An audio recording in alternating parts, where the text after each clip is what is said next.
Today, we are honored to speak with Carina Bauer, CEO of the IMEX Group, a globally recognized leader in the event industry. From pioneering sustainability to mentoring the next generation of event professionals, Carina has climbed to incredible heights, both in her career and on literal mountains as a passionate rock climber. Stay tuned for an inspiring conversation on leadership, innovation, bridging the gap between personal passion and professional success.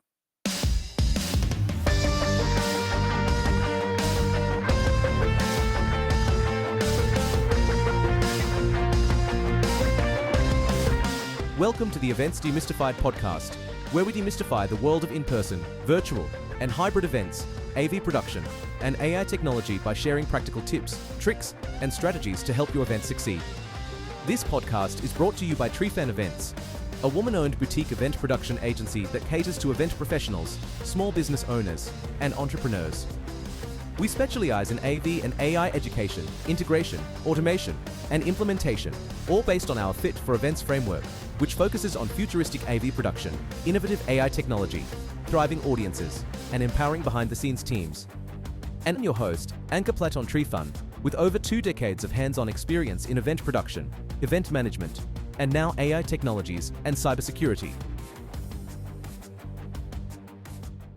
All right, friends, welcome to another episode of the Events Demystified Podcast. As I alluded earlier, I'm super excited to welcome Carina Bauer, a trailblazer in the global event industry, CEO of the IMEX Group. If you're in the event industry, you have to know what IMEX is. Carina joined IMEX in 2002 as Marketing and Operations Director during its launch and became CEO in 2009. Under her leadership, IMEX has grown into one of the most influential organizations in the business event sector, renowned for its sustainability initiatives and its commitment to fostering innovation and inclusivity. Carina has served as chair of the AEO Council, president of the Site Foundation, and held various other high-profile roles across the event industry. She has received numerous accolades, including the Site Richard Ross Past President's Award, the PCMA Wayfinder Award, and the prestigious EIC Hall of Leaders induction in 2023. When she's not changing the event industry at large, Carina is a dedicated mother of 2 boys and an adventure enthusiast.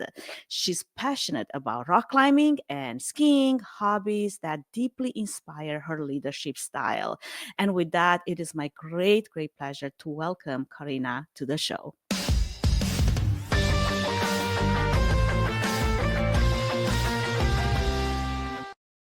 Welcome to the show, Carina. How are you doing today? I'm good. Thank you for that lovely introduction, Anka. You're very welcome. I mean, it's just reading your bio, really. It is all you. Thank you. I would love to get us started with a bit of an icebreaker, just because I always like to have the guests get a sense of who the person behind the microphone is. And because I'm so passionate about fitness and wellness and all the things, I want to know, how did you discover your love for rock climbing, and what role does it play in your life today? Rock climbing really is my husband's fault. He's a rock climber. So ever since I've been with him since 2000, we've been going on trips to beautiful outdoor places, which actually is a massive part of rock climbing. It's really just being out in nature in some amazing scenery. You get a pretty good perspective of the scenery when you're halfway up a rock face. But actually for most of that time, it was really him just like taking me up and me saying, I really enjoy this once or twice a year, but I'm not training for it. So I used to describe myself as a very experienced bad rock climber. And then about 3 years ago, my husband's business is also rock climbing. He owns a bouldering gym. And about 3 years ago, we'd had the gym for almost 10 years. And I was just looking to do something for charity. I decided to rock climb. So then I had to start training. And then I fell in love with it. So there was all this time, like 20 years, where I had not trained at all. And now I'm sitting there going, why didn't I do this earlier? Because it really gives me a lot of satisfaction and enjoyment. But that really is the back. I love that. It sounds very similar to my husband's passion for running. And one time he's like, let's sign up for a race together. And I'm just not a runner. I call myself a run walker. And I said, okay, let's do this together. And we signed up for, I think it was a half marathon for me, a full marathon for him, because he just keeps running marathons. Like that's just like his side gig or something.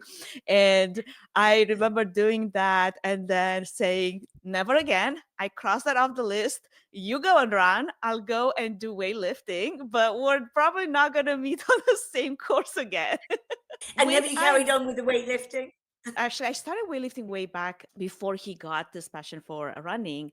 And I really tried to get him into the gym, but he's someone that loves the outdoors more than loves being inside a space. And you can't really do much weightlifting and bodybuilding like I do outside. I mean, sure, you can do body weight strength training, but it's nothing that will take you to a competition. So for him, everything is I gotta be outdoors. I'm cycling, I'm running. We hike together as a family, but that's kind of the extent of let's go outdoors because we love waterfalls. We love to go explore and climb and hike. But the running part, yeah, not for me. And I think it's good for each one of us as we're talking about this, because I'm sure we're going to come back into it. For me, it's important to draw parallels into business and events every time when I talk about mental fitness and physical fitness. I think it's important to learn what works for you and to find that passion for yourself. And as you said, sometimes that comes later. You might be dabbling into something without realizing how much of an impact it might have if you give it some time. Yeah, absolutely. And I think timing is very important. It's important in terms of relationships, it's important in terms of work, and it's the same with fitness. You have to be in the right frame of mind, the right space to be able to take that on, to prioritize that. Certainly, I haven't always prioritized it as much as I do today, but I really am enjoying that at the moment. And it really gives me a lot of energy for my work as well. And it also is a stress relief for me as well. So Mm-hmm. I don't want listeners to think that the last 20 years, that's all that I've done. But definitely for me right now, it's a time of my life where it's really important. I really think that's so important to find what works for you. I'm the same way. My best medicine for de-stressing and even for controlling some of my anxiety is fitness, weightlifting. And that's how, even if it's 9 p.m. at night, I'll go. And if I get that off my chest, I know that I can tackle the next day. Well, that being said, I'm super excited to move the conversation to IMEX because it's a big part of everything that you work so hard at. And I would love to learn from you, what were some of the pivotal moments that really shaped your journey for the company and the industry? Because you've definitely, taken from where it was to what it is now, and I'm fascinated by that. So I would love to hear more about it. Yeah, I think there were a number of moments in everybody's career that it's hard sometimes at the time to know that that's a pivotal moment. I mean, something Mm-hmm. like COVID, of course, really was a pivotal moment for all of us. Certainly, I think we came out of it stronger because it allowed us to take a pause and really think about who we were and who we wanted to be in the industry. And it gave us an opportunity to be brave as well, because when we ran into online events, there were no expectations. So it freed us in a way. It freed the team, Mm-hmm. gave them that opportunity to just play, actually, gave us the confidence to pick up new things, adapt, to see that what we could do. But already we were moving towards that place previously. Otherwise, we wouldn't have been able to do what we did so quickly. I think another point in time for us that again gave us bravery was when we launched Mm-hmm. IMEX America. We were quite a small team, maybe 35 people running the Frankfurt show with a few contract staff immediately before each event. And then we launched IMEX America, and we really did it with a small team and then boosted that team over the period of about 2 years. That as well really showed us what we could do. But also, what was fantastic was having then a 6 month cycle between the shows allowed us to play, allowed us to experiment more and have feedback quickly. And also, working in such a different culture to Mm-hmm. Europe, in America, the feedback is much more instant. And we were able to take that and really learn from it. And the other thing I'd say is we spent a a lot of time, me in particular, over the past 5 to 7 years, really putting effort into our culture, into thinking Mm-hmm. about what we wanted our culture to be, and how to foster the right behaviors and culture, really to develop an organization that had courage to be innovative. And those things, I think, sort of have come together, hopefully now, to really position us to do more than just run our trade shows, but really to help foster innovation in the industry, to lead the industry, and to help drive it forward. I love that. And you just said something that totally perked my interest, and that is culture. So I would love for us to dive a little bit deeper into that. And I'm curious, is there, when you think of culture, do you have a structure where it's like it has multiple pillars and a framework? Or how do you look at it, culture at a organizational level? But then also, because IMEX has such an impact on our industry, how do you look at culture at a industry level? Yeah, so what we try to do really is be authentic internally and externally. So we have our core values and our purpose, and we created take those values and we look at how we can live by them internally and externally. So if it is lead by example, or if it's putting people first, we want to put our internal team first, our team members first, but also our suppliers, our partners, and our industry. And so we try to keep things like our values quite simple, but something that's meaningful to us that we can really live by every single day. We also have some internal sort of business principles, which is about how we want to behave day to day and show up at Mhm. work. So our top business principle is really around how we self lead, how we all show up as leaders. And that's really about how we communicate with each other, how we take decisions and ownership for those decisions, and also how we take responsibility for ourselves and the impact that we have on other people. And again, that's both internal and external. So we talk about these things. We do a lot of specific training that helps people develop these specific skills that I know are going to help them in our business, but also if they leave our business, they're going to help them in life in general, because these are all foundational skills. So we've kind of gone beyond just looking at what do you need to do to organize an event, or what do you need to do your tasks properly, and we split out behaviors and skills and really try to drill down into that. So we've invested heavily in terms of time, but also resource internally. We have somebody just focused on L&D, we have internal engagement programs, and we really try very hard to live by those values and by those principles. Do you feel like culture is harder to leave, promote, and execute in a remote workforce? Was IMAX always a remote force, or was it a time when everybody was in one office and maybe that was easier to grow the culture, to identify what are the most important pillars versus now having, from what I understand, a global workforce that might be a little harder. How do you maintain culture when that's the case? Actually, we don't have a remote workforce. So I think you're absolutely right. Culture is much, much easier to foster and to get right when you have everybody together. Our team pre COVID was 99% in the office every day, and based in and around Sussex in the south of the UK. Our team is still 99% Sussex based. We now have more flexibility over coming into the office, but still the majority of our team are in the office at least 3 days a week. So we are very lucky because we still have a team that is together very regularly. And so, yes, it definitely is easier. And a lot of people have a remote workforce or some remote people. It's really important to think through how you, what structures and frameworks and aren't forgotten. And so that that cultural piece isn't forgotten. Because culture is built through lots of micro interaction. Culture isn't a one hit wonder. You don't sort of go, right, these are our values. Thank you very much. Done. Our culture's on the shelf. Thank you. You It's put it on the those wall and now daily interactions that everybody your team does has. it. Yeah, you put, people are first. Great. That's lovely. So that's what everyone will do. Doesn't work like that. And new people are coming into the business all the time. And so, of course, it's easier when we can hold them in the office and they can see how we behave with each other and they can feel that. So I think if you are a remote workforce, you really have to think that through. And I would like to think if we had more remote people, we would really think through that. We are very lucky because we still have a team that is together a lot of the time. And I'm grateful for that every day, really. Love it. I think I was thinking of Tahira.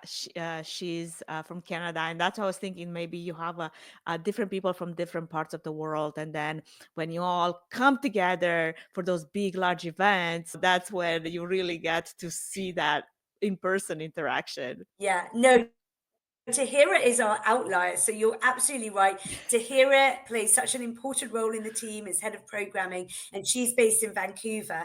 And then we also have a couple of part time consultants who are based in the west coast of the US. And then we also have one consultant who works with us and has done for sort of 15 years, who's based in Germany. So, yeah, we do have a handful of people.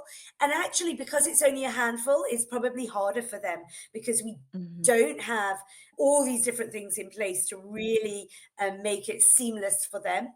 But they come over to the office often. Tahira will be over 3 times a year for at least 2 weeks each time.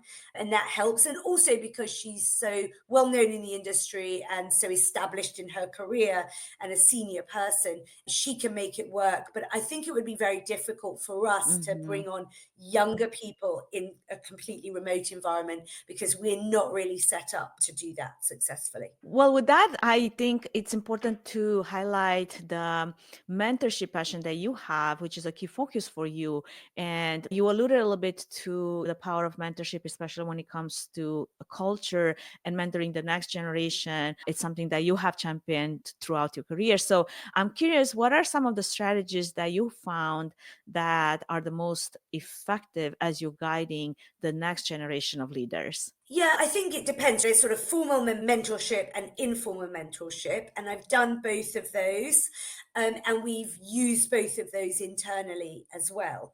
I think presence is important, whether that's online with somebody or whether it's in person, doesn't matter so much. But definitely for young people coming through, I've seen how valuable it is. And for me personally, I've always had mentors, and it's so important to be able to learn by example, but it's also important to be able to learn from the wisdom of somebody that has been through things before. And what we really try to embed internally is try to train our managers to be coaches, and so that we can foster this continual mentorship. So even if it's not happening formally, it can happen informally throughout the business, and that people can choose other people in different departments, other teams who can mentor them, whether it's around a specific skill or whether it's just around self-confidence or public speaking or whatever it is.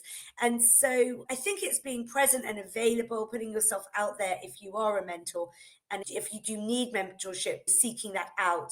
And the other thing that I've seen is you don't always have to be a young professional to benefit from mentorship. We often think, oh, it's the newest person in the business who needs mentorship, but actually often at different points in your career you need a Mhm. mentor, maybe for 6 months or a year. And I think we need to understand that's a really positive thing and not be scared to ask for it. Absolutely. And then also when that runs out, it's okay to say, okay, now I need a different type of mentor. And I think throughout my career, I was definitely exploring with different type of mentorships based on the stage where I was with my business or based on the stage where I was professionally or even personally, like having personal mentors that were supportive in other ways than what a professional mentor might be able to. And being okay to have that open conversation to say this has served the course of what we try to accomplish and I might need a different type of mentor right now. I think people tend to get a little, I don't know, maybe hurt if you're like, okay, now I don't think I want you as a mentor anymore. I want to go find someone else. I love that you put it as sometimes it's okay to have an end goal. It's okay to say, now I need a different type of mentor for a different season because you don't walk through the same season in life. Yeah, I totally agree with that. And that, I guess, is about a Set Forward, which is a fantastic program. And it's a 1 year program, and you set goals at the start. And there was a structure that we went through with that person, but they probably need something different now in their career, maybe have that open communication. Fabulous. Well, that was wonderful to hear that this culture that you built, Karina, at IMEX, it's been not just something that, like you said, you throw on the wall and expect everyone to check it and say, yeah, we got culture, versus you've worked at it and you have the systems in place to support it and provide the type of guidance and mentorship that is necessary, especially as you bring new people within the construct of IMEX. One thing that I've been really, really impressed from my very early days when I was coming to IMEX for the first time, I don't know, I think it was about 10 years ago or something, it was the attention to detail when it came to sustainability, the desire to have sustainability as an important element of the event. I know that that's been very central to IMEX mission, and I'm curious what drove that and what are some of the key initiatives that you are able to lead and create towards the need for more sustainable events. And sustainability can be one of those hard things, just like wellness. You can have wellness washing, sustainability washing, all of that can happen easily. We can talk about it, but implementing is a completely different conversation. So I want to hear your thoughts on that and how you were able to do such a great job, especially some of those IMEX, America, Frankfurt, those huge events. There's a lot of waste that happens in the production of a large event of that nature. Yeah, I think the reason that we've been able to do so much in that space is firstly because it was kind of intrinsic to our values when we set up the show. So we always set it up with this view to making it as sustainable as possible, even before the world and we fully understood what that meant. And we didn't do it because it was a trend. We didn't do it because it was the sexy thing to do. Back in 2003, nobody was interested in that. So we were working on this in the background for almost a decade before we even started telling people what we were doing, because we did it because we thought it was the right thing to do, not Mhm. because we thought it would be popular or would bring any more people to the show. I mean, I remember having the conversation saying, should we market? Should we tell people about it? And we were like, well, no one's going to come to the show because we're doing all these things. So we've got other things to tell them. Just keep doing those things because that's the right thing to do. And then if somebody's interested, we'll let them know. So the world has shifted tremendously, of course, but we're in a position where, or we came in a position where we were doing all these sustainability measures, measuring our waste, thinking about what production materials to use, thinking about how to reduce waste, how to reduce water usage. And what I would say is, because we were lucky in a way, because we were doing it for so long, right in the early stages, we were able to incrementally just build these little steps to say, oh, we did this year, why don't we try this next year? And just build and build this program. Of course, we realized then over time, well, actually, now we've got a lot of knowledge. So we need to educate the market Mhm. in and help them to kind of catch up with that. And so now we're in a place where, and this is one of our values, which is leading the way, leading from the front, where we look at what we're doing from a sustainability perspective and say, well, actually, we should continue to do this because it's the right thing to do. We have a goal to maintain a zero waste event. We're trying to reduce as much carbon as we can in terms of the event, but also we're able to shift the narrative in the industry because we've got all this experience. So we can also showcase where if you can do it at IMEX, you can do it at your 200-person event. But by the way, these are the specific questions to ask your suppliers. These are the materials you need to use or not use. So, and we do have help. We have consultants that work with us on each show now. They help us measure and then set goals for the next year. They help us communicate with the suppliers and push them hard. And there was a point where we had a few internal team members. We set up what we still have it, a green squad, members from every single team in the business who come together periodically, and they can talk about what they're doing, but also take it back to their team. So it's not just one person's job, because actually Mhm. something like sustainability or DEI or any of these big issues, it has to kind of permeate everything you do. Like, it has to be a part of everyone's decision. So we found ways to help that process to happen. And one of our big goals is communicating that so that other people can copy us. We're very happy for people to copy that work, because we put a lot into it, and the whole industry can benefit if they can come on that journey.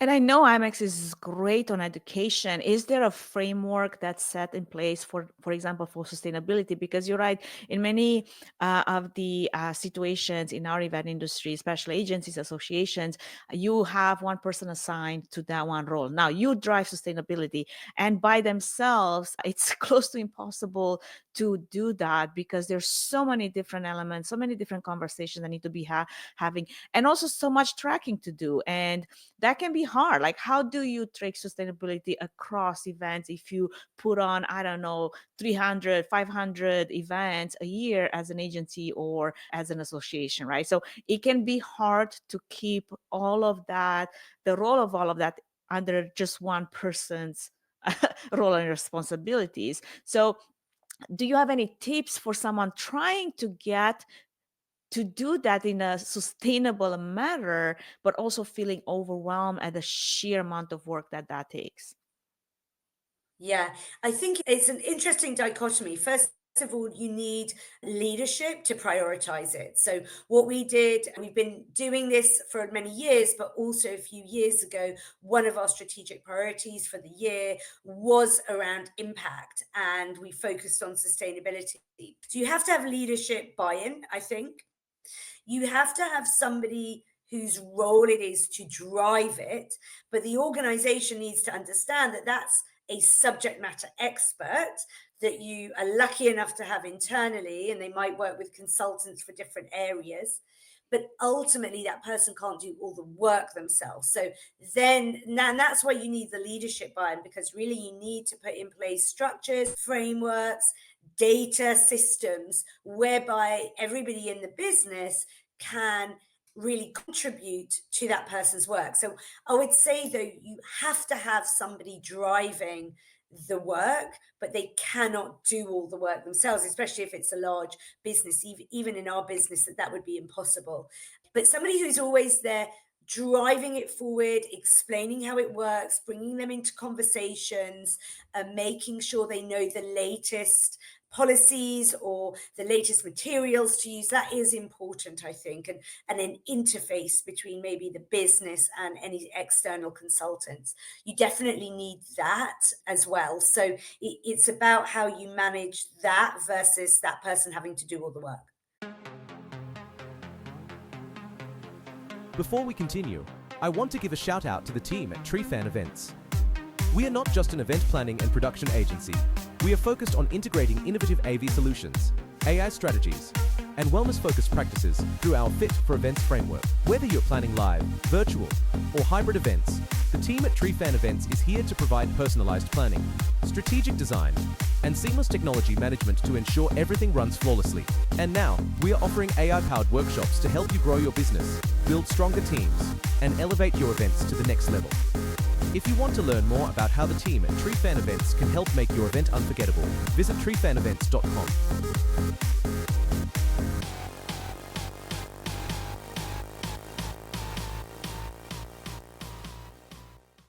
I love that. I'm actually being maybe a little bit biased, but I've seen that work really, really well, especially in the work of MAIW, Meetings and Incentive Worldwide, because they have done that in that order, right? Like leadership driving the OKR. This is what we care about at a leadership level, at a company level. And then having a person that's assigned to that particular role, but then not being the only one driving the initiatives, because you can't. One person alone is just, it's impossible. I mean, it could be possible, but there's going to be limitations. But then being the person that is the SME on that particular OKR or whatever that organizational key indicator is and goal, and then being able to have someone that is able to tap into the education that's available. Things change all the time now with AI and sustainability and the things that all of that is being impacted. You have to stay on top of the information and education that's available to you. And I love that IMEX is providing that framework, is providing those that knowledge of like 20 something years that you've been collecting, and you've been really like doing all the mistakes. Like, here's the things not to do, here's the things that you can do, so you can avoid reinventing the wheel, right? So I really appreciate when that Yeah, happens, because it goes and speaks to collaboration over competition, right? Like, we're not here to invent this yeah. one major industry disruptor and then keep it to ourselves, never sharing it with anyone because we want to be the best of the best all the time. No, we want to actually have an impact on the industry, and we're going to share everything that we know. And that's fantastic. And I want to touch now into the same type of leadership philosophy that you have used when it comes to DI, diversity, inclusion, and some of the most impactful changes that you have seen that have happened over the years in this field. But also, do you feel like there's still room for improvement? A lot of companies are kind of moving away from that. There's been a lot of like mixed feelings with having DI part of their policies, and now they're paddling back. And there's a lot of confusion now, right? So I'm curious, what is your take on that? Yeah, I think it's a great shame because I think DEI at its heart, this is not a political issue. This is simply about inclusion. This is about how can you include everybody in the work that you're doing, everybody who wants to be included. And sometimes, though, it means you have to go out of your way to make sure people feel included, feel that they are a Mm-hmm. part of your workplace or your events. From an event perspective, I always think about it as a lost opportunity, as a kind of an opportunity cost. All those people who don't feel included and so aren't coming, they're your hidden audience. So it's Mm-hmm. very obvious to me that we need to be as inclusive as we can as an industry and as the events that we run, even just from basic commercial reasons. So if you look at an analogy would be what we learned in the pandemic, if you can build some kind of hybrid element or digital element to your work and events, you can access a whole new audience who might not be able to come in person. Well, hey, it's exactly the same thing if you think about, say, accessibility. If somebody who has accessibility issues isn't sure whether they are going to be able to get around your event, they're not sure if they can get up onto the stage and be a speaker, if they're not sure that they'll be able to eat the right food because they have all these allergies, then they're not going to risk it. They're not going to come. So think about that hidden audience. So for me, the key thing with DEI is that it's about inclusivity of everybody. It's very hard to do that because there are so many differences. So I think it's just about, again, like sustainability or any of these big issues, taking one thing at a time, which is what we did. At the beginning, it was about gender equality, and we were kind of started looking at that, male, female, who do we have up on stage? Do we have equality?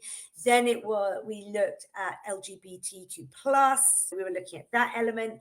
Then we talked internally and said, actually, no, this is broader. This is about accessibility. So what about people who are in a wheelchair? Or what Mm-hmm. about people that have hearing or sight problems? What are we doing for them? So again, it's about kind of taking these big subjects, breaking them down, making it logical. And then actually, once you start working through these things, fairly obvious. And that's what I'm proud of, I think. I think some of the work I'm most proud of is what we've done around accessibility. And I say that knowing that we've got so much more to do, but we've taken on board a lot of things that have been feedback that have been given to us. And actually at IMEX America, we had an accessibility consultant come on site, did an entire report for us, and gave us again goals for the next show to make it even more accessible. And a lot Mm-hmm. of these things aren't hard to do. It's just about, because if you're not in a wheelchair, then you don't know what it's like to be in a wheelchair and you Exactly. don't know how easy or hard it is to get around Yeah. your event, to be able to buy food from the food trucks, all of those things. So that's the work I'm probably most excited about at the moment that we're doing. And it's not just the event itself, it's the venue and the construct of everything else that's physically there. And you have to make way for it to work for you, right? And I also love the fact that IMEX has been so big on neuroscience. The first time I went to an event and that was a topic of conversation was IMEX. I'm not sure exactly if it was a few years ago, but as a neurodiverse person, that was very important to me. Like you said, like if you're a person in a wheelchair, that would be very important to you. So like finding the type of things that would work for you. And it was so amazing to see that become this huge topic at IMAX over the last few years. And a lot of the other large industry trade shows, they're still trailing behind when it comes to neurodiversity and inclusivity. And as you said, the power of how do we make all those things work so that belonging happens, right? We have some great topics, great speakers on belonging that I know a few personally. And all of that goes back to like wanting to belong to this event industry, wanting to belong to this association, wanting to belong to this type of crowd. But are you making it possible for me to feel included? Yeah, absolutely. And I think that goes back to being open to new ideas. The new project, which Megan Henschel set up in Google, really developed that concept of, or the need for us to really design our events for neurodiversity. And honestly, I didn't understand that at the beginning. I didn't know much about it, but we saw the work that they were doing. We included it within what we were doing. And then what we always look at is when research like that comes out, when new ideas come out, what our team likes to do is not only present them on stage for the industry, but actually read the research, talk to the experts, and say, okay, how can we implement this into our event and how can we Mm-hmm. learn from that? And that's what we did definitely with the new project. And we learned so much about it, building the resilience room, understanding the needs of different neurodiversity, that sometimes an event like IMEX, even if you're not neurodiverse, can be overwhelming. So how much, maybe 100 times more overwhelming if you're Yeah. neurodiverse, understand the audience that's coming, let alone those people who are not coming because they're worried about how it might be for them. So Mm-hmm. yeah, we've learned a huge amount with that, and that's been, and that, again, there's still a lot of work we can do, and I think it's important. So that's why I go back to DEI and say, for something like DEI to be politicized, it's a very different conversation here in Europe, is what I would say, and we don't Yeah. see it in those terms. You best serve the needs of your audience and your potential audience.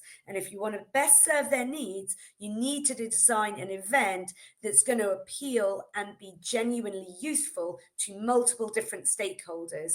And hey, as human beings, we're all a little bit different. So you've got to work out how you can manage that within the confines of the event that you have, but do your level best to really design experiences that people can craft and design as their own. And that's what we try to do with IMEX. That's why there's so much going on there, because what we try to do is say there are all these choices for you, and you can actually experience the show in a way that works for you, because we will benefit and you will benefit, and then the industry will benefit. So everything then comes together as more of a win-win. That's what we try to do. I love that. Well, lots of work, good work that has been done, and lots of work that still has to be done. That's basically what I'm hearing that is happening. So, Exactly. all of that being said, not only that, are you driving all these initiatives, and you're a CEO, and you're a mother, and you're an adventure enthusiast. How do you manage it all, Karina? Yeah, I mean, it's different at different times. And I would say, obviously, my kids are a little bit older now, 16 and 14. So definitely I've gained back a little bit of time.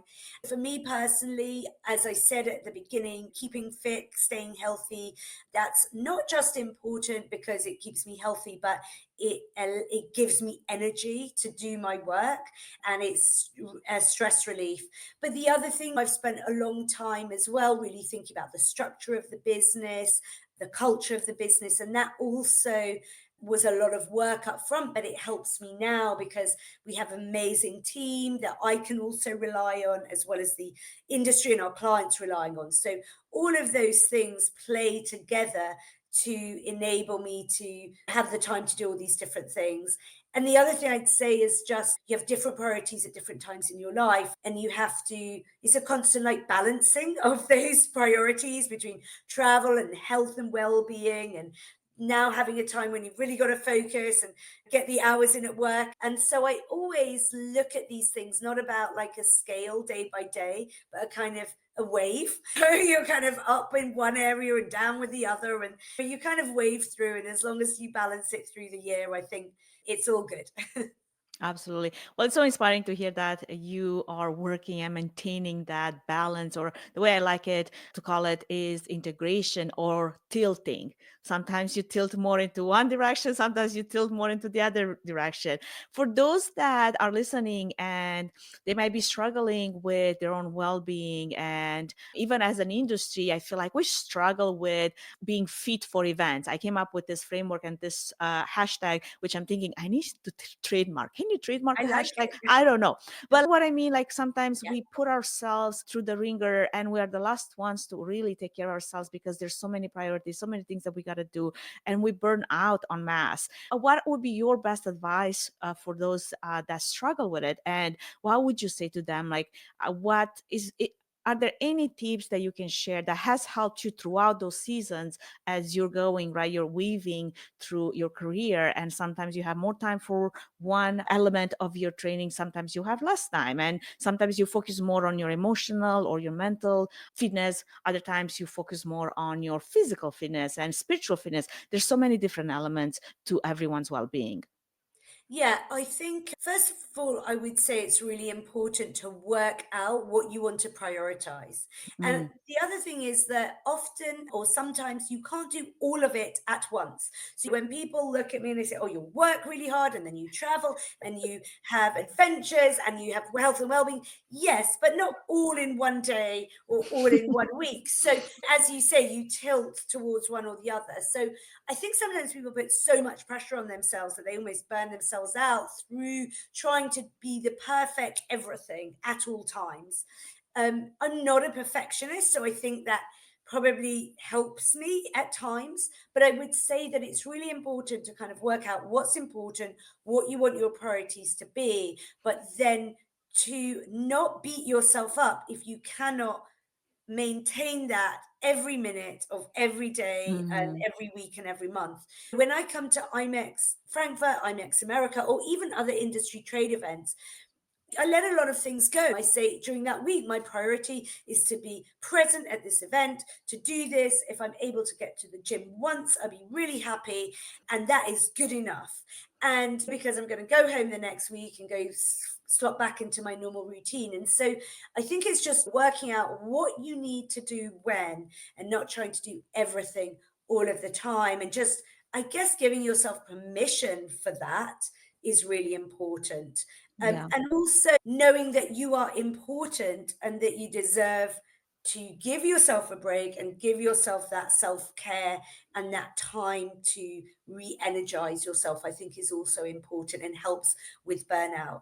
Everybody in the industry, I'm sure, has been at different times working too hard, too long out, getting too stressed. And we have to just know that what we do is important, but nobody's going to die if maybe you spend 24 hours longer replying to that email. So you just have to constantly have a little conversation with yourself and balance Yeah. those priorities, essentially. Absolutely.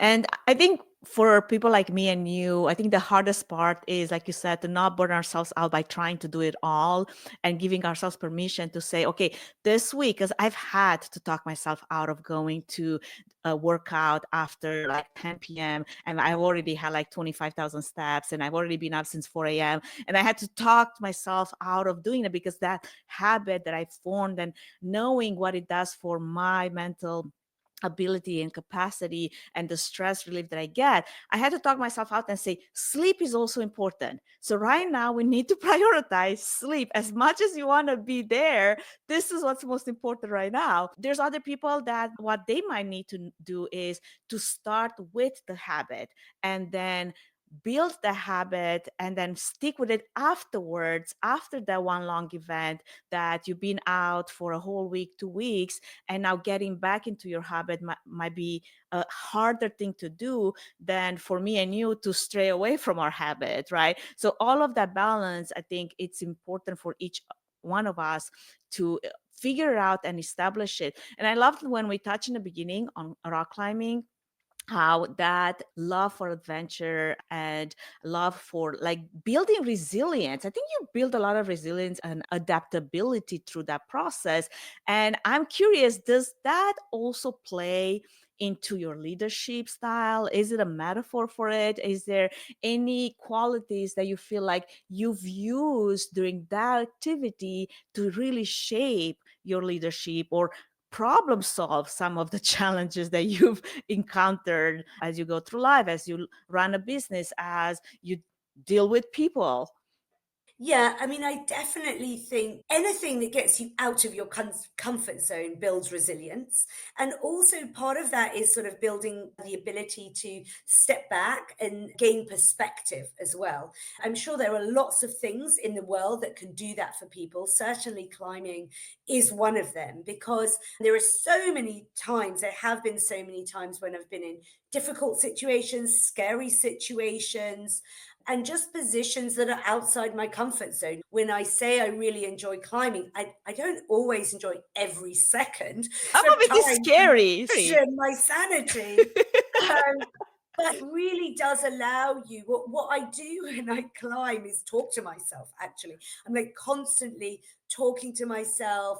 Remember why you're here. Yes, you can do this. Because there are moments I can't do it, and you could easily go into panic mode. And so I've learned how I can talk myself down from that so that I can stay calm. So I'm absolutely certain that that has helped me generally in life. It's helped me, I think, be calmer when things happen in the business. I'm quite good at taking a step back and say, okay, let's not panic. Let's look at I think when you look at people who are like running towards burnout, one of the things is that they're right in the middle of it and they can't really gain the Mhm. perspective that they need to actually logically look through what they're doing and why it is they are burning themselves out. And so, again, that's one of the biggest things. You've got to put yourself in different situations, not necessarily work ones, but through your life, whatever takes you out of your comfort zone. It might be running a half marathon, or it might be being up a rock face, or there could be all sorts of things.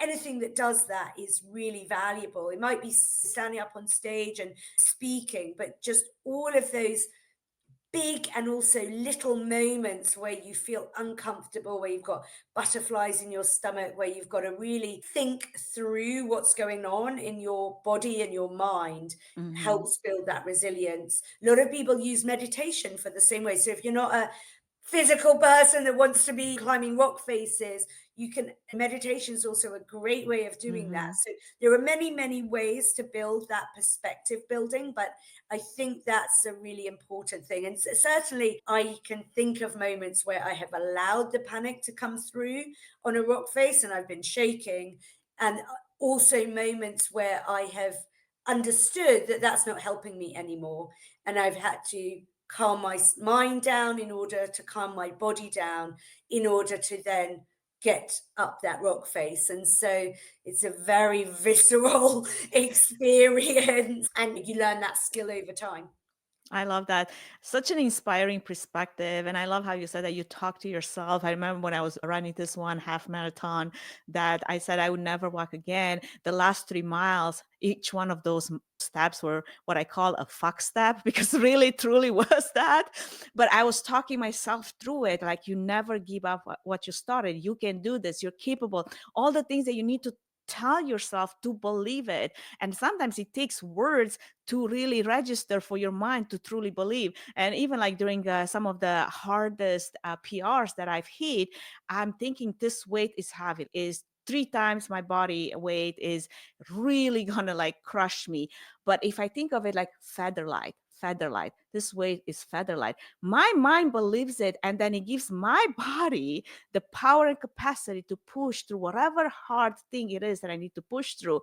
And same thing with like stepping on stage. I struggle with anxiety. I think I just had a post on that on LinkedIn, because from a young age, I was forced to just like go in front of all these people and start singing songs. And I was terrified. Like that level of like fear that came out of all these eyes looking at me was unbelievable. So I had to come at it from like, okay, I understand that what I'm feeling right now is a lot of anxiety, but this is information that I can take. And then if I can process it and I can quiet my mind and I can look at it like realistically, nobody's going to attack me. I'm not going to die. I'm not in any danger.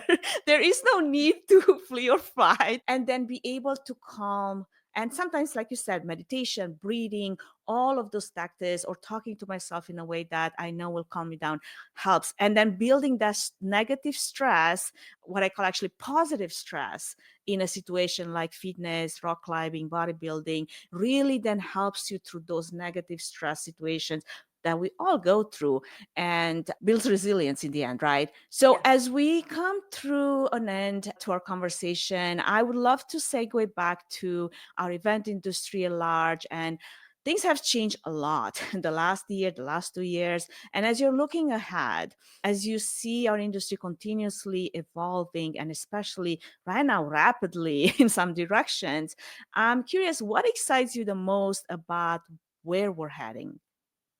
Yeah, I think one of the things that I'm really excited by is what I see as the shift towards a more strategic approach to events and event design.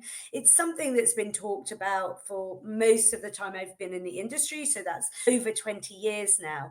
But I don't feel like maybe there was a real understanding of what it meant.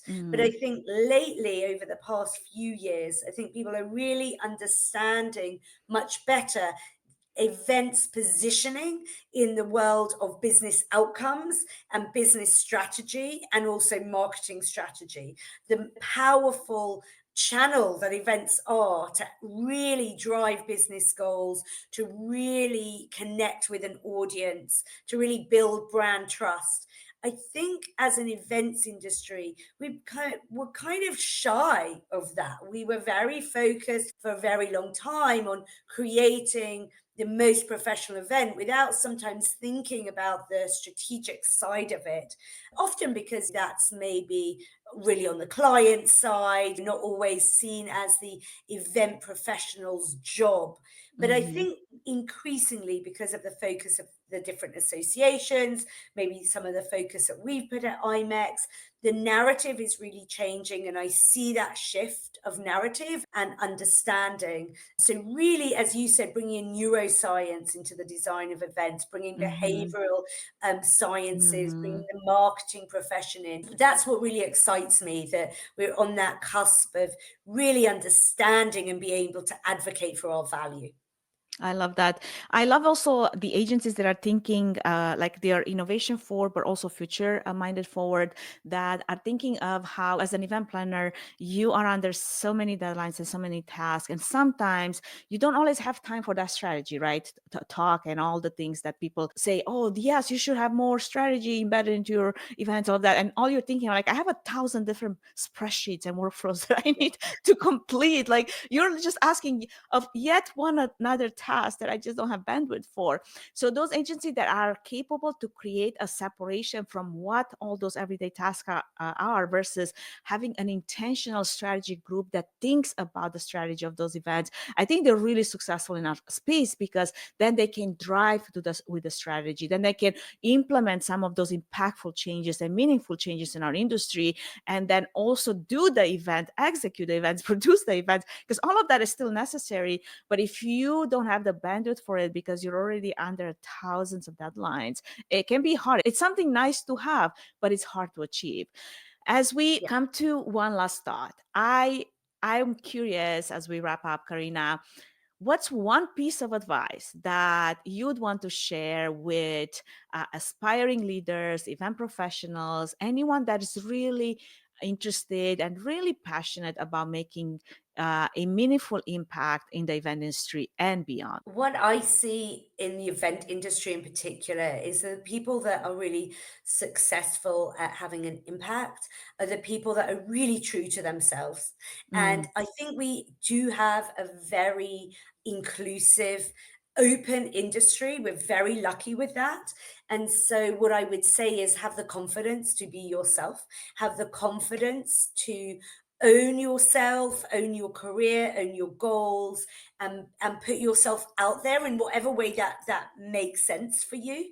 It doesn't mean that you have to be on stage, but to actually advocate for what your values are and what means the most to you. Because I think that if you do that, then whatever you end up doing, and whether it's in the events industry forever or whether it's multiple careers, you'll be happy.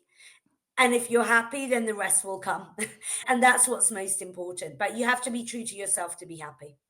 Have a voice and use it. Find your voice and use it, whatever that might look for you. I love that. And I'm so excited that we got to touch on so many different elements of you and IMEX. And what an inspiring conversation this was for our listeners who would want to follow up your work or learn more about you and the IMEX group, where they can connect with you, that you like them to connect with you. So you can find me on LinkedIn, Carina Bauer, IMEX, just search that and I will come up, or at our website, imexevents.com. Absolutely. Thank you so much, Karina, for a wonderful conversation, insightful conversation into all things IMAX, the future of event, the impact of events, also rock climbing. We learn a lot of things about that as well, and the resilience that you can build. And for all of you that have tuned in into this episode, thank you. I hope that you enjoyed today's episode. Please subscribe, leave a review, share with your community. And until next time, stay curious, keep innovating, and keep climbing higher. Thank you, Karina. Thank you for listening to the Events Demystified podcast. If you enjoyed this episode, please share it with other professionals like yourself. If you're interested in learning more about TreeFan events, including our future AI education talks and workshops, or to see how we can support your next event, book a free 20-minute consultation through the link in the episode notes. Don't forget to subscribe to the podcast and follow us on YouTube, Spotify, and social media for updates on future episodes, industry insights, AI news and tips, and more. And if you have any topics you'd like us to cover, feel free to reach out.